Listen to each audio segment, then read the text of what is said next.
बिना किसी फिल्मी बैकग्राउंड के कातुम, मेप्पादियन, मालिकापुरम, जनता का राज, मार्को जैसा हिट देने वाला कौन है ये उन्नी मुकुंदन। अपना बीपीओ का जॉब छोड़े और कैसे मलयालम फिल्मों का रिकॉर्ड तोड़े। और तो उनके ऊपर कई सारे एलिगेशंस भी लगे, जैसे हिंदुत्व, टेररिस्ट और सेक्सुअल असॉल्ट जैसा घटिया एलिगेशंस भी। पर कैसे उन्होंने ये सबको मैनेज किया, तो और आइए जानते हैं कैसे इतनी सारी मुसीबतों के बाद भी ना डरे, ना हारे, ना ही घबराए उन्नी मुदुक्कन कैसे पैन इंडिया स्टार बने। तो उन्नी मुदुक्कन का जन्म 22 सितंबर 1987 को त्रिशूर, केरला में हुआ था। और उनके पिताजी अहमदाबाद में जॉब करते थे, जिस वजह से उनको भी वहीं शिफ्ट होना पड़ा, जिस वजह से उनका पूरा बचपन अहमदाबाद में ही गुजरा, करीबन 23 साल। और यही कारण है जिस वजह से उनका हिंदी इतना फ्लुएंट है, इतना फ्लुएंटली वो हिंदी, और या ना ही सिर्फ हिंदी के साथ साथ इंग्लिश, तमिल, तेलुगु, मलयालम और भी कई सारे रीजनल भाषा और इजीली बोल लेते हैं। तो अपनी पढ़ाई वो कंप्लीट करने के बाद उन्होंने अहमदाबाद के बीपीओ में काम किया, लेकिन वहाँ पे उनको कुछ मज़ा नहीं आ रहा था। उनको एक थकान सा लग रहा था, क्योंकि उनका एक्चुअल पैशन था एक्टिंग करना। तो उन्होंने डिसाइड किया कि इस जॉब को क्विट करते हैं और अब एक्टिंग में जाते हैं। तो उन्होंने एक्टिंग में जाने का फैसला लिया और इसी सपने को साकार करने के लिए वो केरला शिफ्ट हो गए। तो वहाँ पे पहुँचने के बाद उन्होंने कई सारे ऑडिशन देना शुरू किया, पर शुरुआत में काफ़ी रिजेक्शन मिला, जो कि ऑब्वियस मिलता है। पर उनकी मेहनत और डिटर्मिनेशन ने उन्हें इतना सफल बनाया कि उनका सबसे पहला ब्रेक थ्रू तमिल फिल्म सैडान में मिला 2011 में, जो कि एक मलयालम फिल्म नंदनम का रीमेक था।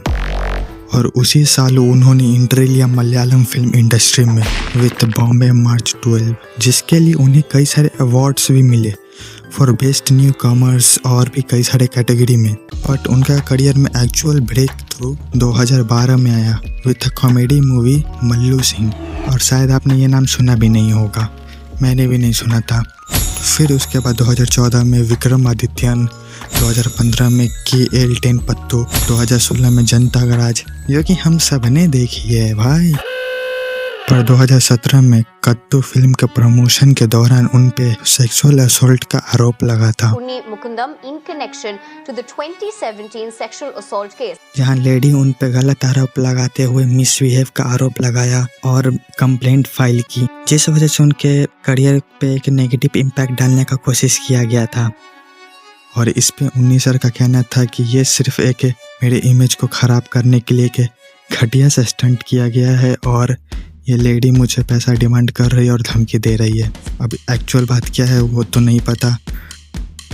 और उन्होंने भी बदले में लेडी के खिलाफ काउंटर कंप्लेंट कर दिया, और कुछ वक्त के बाद मीडिया इस केस को कवर करना बंद कर दिया, और इस केस का क्या हुआ कुछ पता नहीं।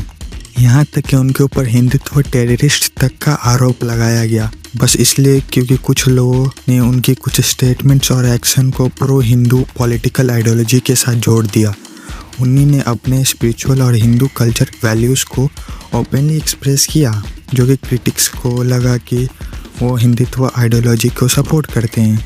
उनकी कुछ फिल्म्स जैसे मल्लू सिंह और मालिकापुरम को भी इस एंगल से देखा गया, क्योंकि उसमें हिंदू रिलीजन्स थीम को हाईलाइट किया गया था। लेकिन उन्हीं ने हमेशा क्लियर किया है कि उनका फोकस सिर्फ अपने एक्टिंग करियर पे है और उनका कोई भी पॉलिटिकल एजेंडा नहीं है।